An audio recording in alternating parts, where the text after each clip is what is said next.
These super secret diaries belong to Piper McLean. Dear Diary, hello, it's me, Piper McLean. Claire, my best friend, says I don't need to introduce myself every time I write. She says you aren't a living thing and that it's Claire's way of saying obvious, that it's me writing because you are my diary. And that's true. But to me, you're even more than that. You're a place where I can share all of my craftiest art projects and experiments.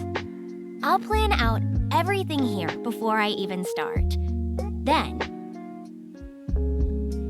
I can write down what worked or didn't work so that I can learn from my successes and my mistakes. Mom and Dad only let me make the messier art projects while I'm being supervised. I tell them that an artist has to create even when their mom is at work and their dad is busy writing his next novel. But they're hard to convince. It's frustrating. I can't blame them, though.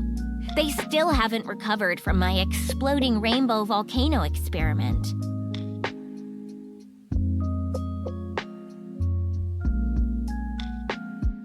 Baking soda plus vinegar plus lots and lots of food coloring equals a fizzing, bubbling mess. It worked really well, if you ask me. Though, if I do this project again, I'll be sure to use a big tray to catch the lava. Exploding rainbow volcano experiment. Baking soda. Vinegar. Food coloring.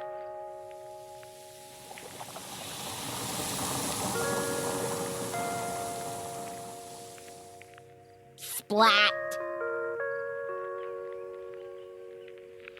I kinda like the streaks of color on my bedroom carpet.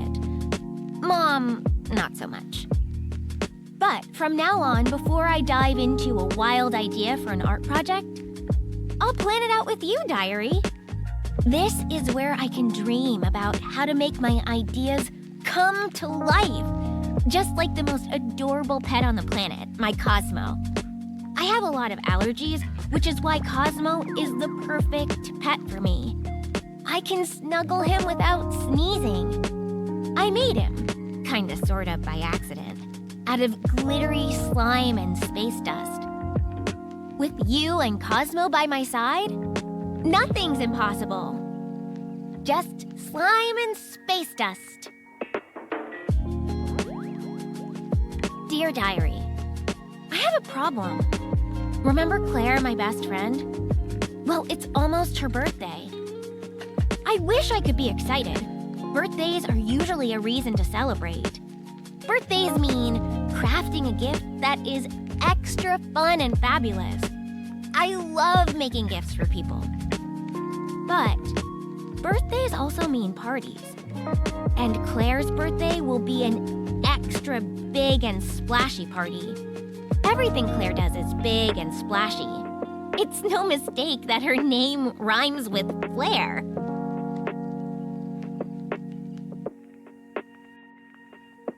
Claire equals flair. Note, flair means stylishness and originality. That's totally Claire. So what's the problem? Nothing says big, giant party pooper like an allergic reaction, and birthday parties are packed full of stuff that I'm allergic to. First off, Claire has a really awesome dog named Buddy. Claire told me that he's a long-haired dachshund. If you don't know what that looks like, just imagine a hairy, caramel-colored hot dog who is super playful and likes to yip a lot. Even though Claire will definitely keep him in another room during the party, his hair is everywhere. And that's where the trouble starts. Dog hair makes me break out in hives, a fancy word for a bumpy, itchy rash. It's not his hair, actually. It's his dander, which is the flaky skin that he sheds along with his hair. But no matter what causes it, the allergic reaction is no fun at all. Super hairy. Not hairy at all. That's why Cosmo is the perfect pet for me. He's adorable and playful and knows some of his own tricks, but he's not fuzzy, so I can cuddle him all I want without breaking out in an itchy rash. Next, there's the PPP. That's the party perfume problem. Before a grown-up goes to a party, wow! Party invite. Biggest perfume bottle ever. Glug, glug, glug, glug. Ew. For some reason, grown-ups think that getting dressed up for a party also means splashing on lots of smelly stuff. Even some scented lotions and soaps. Bother me. My Aunt Hilda didn't know that I had a fragrance sensitivity. That's the big phrase the doctor uses. And the second she walked into our house, my nose stuffed up and my eyes got as red as Mars. Lastly, parties mean lots of things to eat. Like cake, which, big surprise, I'm allergic to. Well, I'm not specifically allergic to cake. I'm allergic to gluten and dairy, which are key ingredients in most birthday cakes. Gluten makes my tummy feel super yucky. But my dairy allergy is a little scarier than that. If I eat something with dairy in it, my lips puff up and I have trouble breathing. I have to take special medicine. The medicine is in my EpiPen, which I always have with me, right away. And I might have to go to the hospital. Of course, I'm old enough to know what I can and can't eat. But it's embarrassing when other kids notice that I'm different. Me at a party. I'm so sorry you can't have any cake, Piper.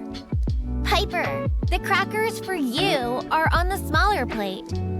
Don't eat those cookies. Those are Piper's special cookies. Everyone means well, but it makes me uncomfortable. And because of that, I don't really like going to birthday parties. Not even Claire's. Dear Diary, every time I fall asleep, I have a nightmare about birthday parties. My tossing and turning must be keeping Cosmo awake too. He's right where he usually sleeps, all curled up on my pillow, but his eyes are open. And worse, he's pale green. Cosmo changes color depending on how he feels. Light green usually means he's worried. Poor Cosmo. All of my worrying is making him worry too. Worried, excited, scared, feeling great. We have a flashlight and something to write with, but we need to be super quiet so we don't wake Mom and Dad. It's time to brainstorm a plan to get out of this party. Brainstorming really means listing ideas for solving problems. It's a funny word. Whenever I hear it, I think of a brain with a big, glittery cloud above it and lightning bolts shooting out in every direction.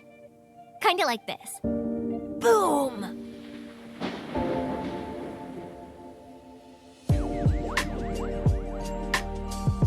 Or it reminds me of this joke. What's a zombie's favorite weather? Brainstorms. Get it? Anyway, the first step is to make a list of ideas. 1. Fake being sick. Cosmo is already green. Mom and Dad will take one look at him and know that something is wrong. And Mom ordered some special hypoallergenic makeup last year when I dressed up as a turtle. With a little of that, I could be green too. It would be perfect. Welcome home! 2. Throw another party on the same day. My grandma Sadie, who is an astronaut, is currently on a super top secret mission in outer space. She should be coming back to Earth around the same time as Claire's party. If Cosmo and I plan a welcome home party for her on the same day, we couldn't possibly go to Claire's party. 3. Be honest and tell Claire that I don't want to go to her party. Most honest. Honesty is always the best policy, and I wouldn't want Claire to lie to me if something was bothering her. But how can I tell my best friend that I'm scared to go to her birthday party? Cosmo and I have an important choice to make. Dear Diary, all of this worrying has Cosmo and me needing a break. So, today we escaped.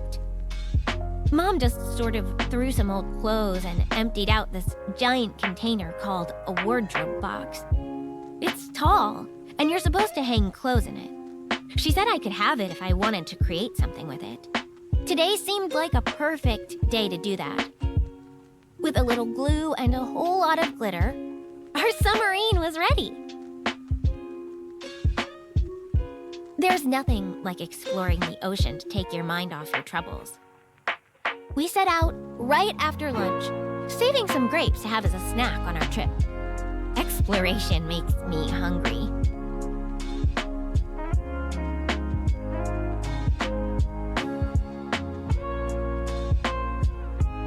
Once we were deep underwater, we used a tether as we exited the submarine.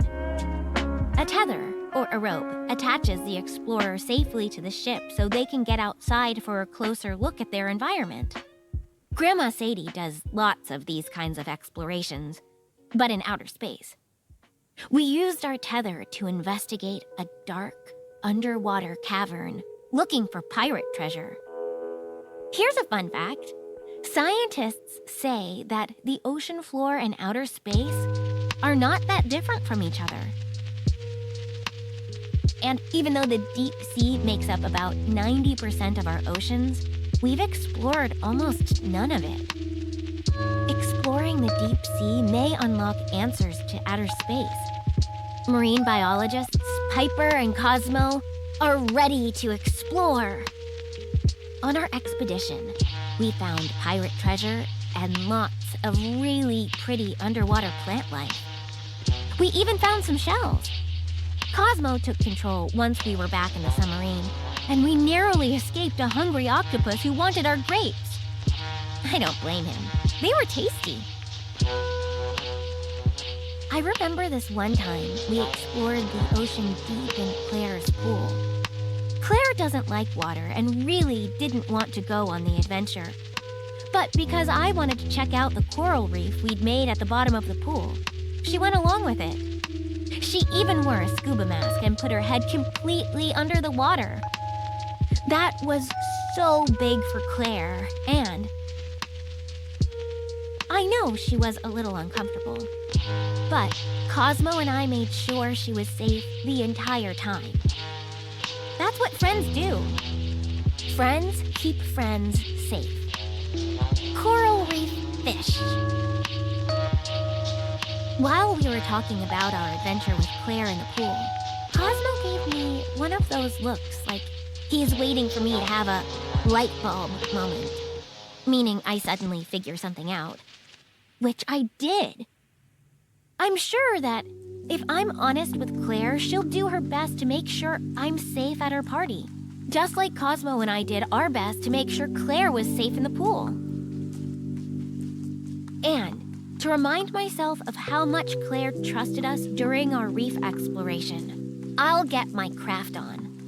I have the perfect seashell and beads to make a seaworthy necklace to wear to Claire's party.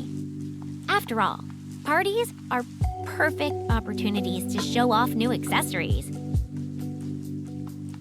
The best part of making a seashell necklace is that each shell is unique. The hardest part is making a hole in the shell. But it turns out that lots of shells already have a hole in them, and they're just begging to be made into necklaces. The shell I want to use for this necklace is called a cockle. Cosmo helped me pick out a perfectly pink shell. We found it on the beach last summer, and it already had the perfect hole in it. It makes me smile. Once the necklace is done, I'll be ready to celebrate. Get it?